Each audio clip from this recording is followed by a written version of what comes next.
The FLVS Blended Learning Specialist team presents Elementary Lab Best Practices. This training session on Elementary Lab Best Practices will cover blended learning models, communication, classroom setup, as well as tracking and pacing strategies. As an elementary facilitator, you have the ability to create an awesome environment that makes successful students. When you work closely with your FLVS instructor, you support your students, and we call that a blended learning model. Here are some ideas about how you can create that blended learning environment for your students. We invite you to actively participate in the lessons with your students. You can do this as a small group or a whole group. You can introduce the lesson, discuss main ideas, watch videos together, complete interactives together, and just generally look at the lessons together as a class. In a successful blended learning elementary classroom, communication is key. Be sure to read and respond to any emails from your FLVS teacher and your blended learning specialist. In addition to email, your FLVS teacher will be making phone calls into your lab. A weekly call will be scheduled to ensure that there is consistent communication between you, the teacher, and the students. Your FLVS teacher is your constant support for everything regarding the course, the assignments, your students' grades, lessons, and the curriculum. Building that relationship as the facilitator with your teacher and students will make your experience an amazing one. A strongly recommended first stop on your adventure is to walk students through the initial login process and set aside time to familiarize students with the course setup and special features. Let's take a look at the student view. Students will go to flvs.net, click on Login, and then Flex. Upon initial login, students are asked to change temporary passwords to their own unique passwords. For help with passwords, check out our resources sent in the FLVS Facilitator training materials. Once a student logs into their course, they will reach a launching page that will look something like this. The page will display the percentage complete and the current grade.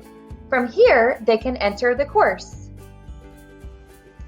Each course will have a tool for you to use in order to know which assignments are due each week and in the weeks ahead. Please make sure you flip through this tool and make sure you are preparing yourself and your students for what is to come. Each course has an announcement page.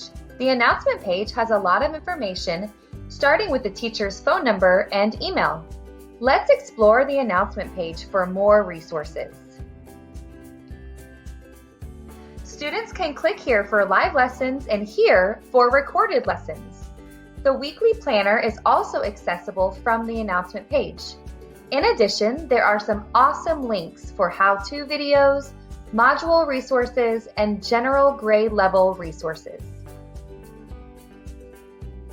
The menu bar can be found on the opening page of the course, along with the announcement page. While on the announcement page, there are many supporting resources. The menu bar has links to the actual course, including lessons, assessments, gradebook, and email. Students will go to Lessons for Content. They will submit assignments in the assessment area.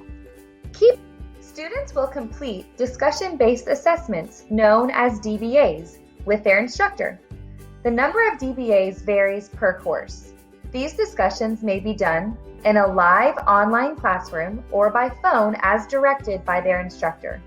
Create a plan with your instructor for best times. Many FLVS courses require students to complete worksheets. These worksheets will need to be printed in advance in order for students to complete them. The courses will have a list of specific worksheets that are turned in for a grade and ones that are used for extra practice.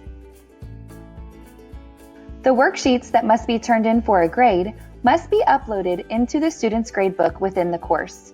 After uploading, these can be organized into a notebook with the extra practice worksheets. Please see our uploading and notebook organization fact sheet and video for more ideas. A pro facilitator tip is to look at the worksheets needed in the next week or even the next month and print all the worksheets in advance.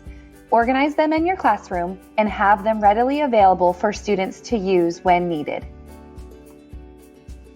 Pacing is a major part of a successful FLVS Elementary lab. Please make sure that you are monitoring your students' progress with your teacher and blended learning specialist's help. This ensures that none of your students fall behind and are on pace to finish the course in time. As we mentioned earlier, pacing is crucial to the success of your students. Your FLVS teacher will write you a specific pace chart for your school and your calendar so your students know what lessons and assignments must be completed each week. Here are some pacing best practices. It is a great idea to put a visual reminder for students to know which assignments are due each week. You can post the weekly assignments on the board or write them in your students' binders or folders.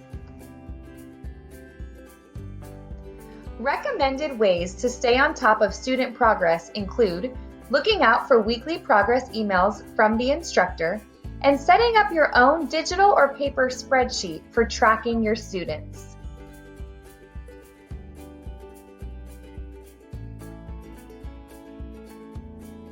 Use the progress data as part of a weekly check-in with each student. This is a great time to encourage students and help them set weekly goals if they are not on track with the recommended teacher pace. Here at FLVS, our goal is for you to feel constantly supported as your FLVS facilitator. Do not hesitate to reach out to any of us. We are always here for you. If you need any assistance, please contact your BLS directly, or you can always email blc@flvs.net. We wish you happy adventures ahead.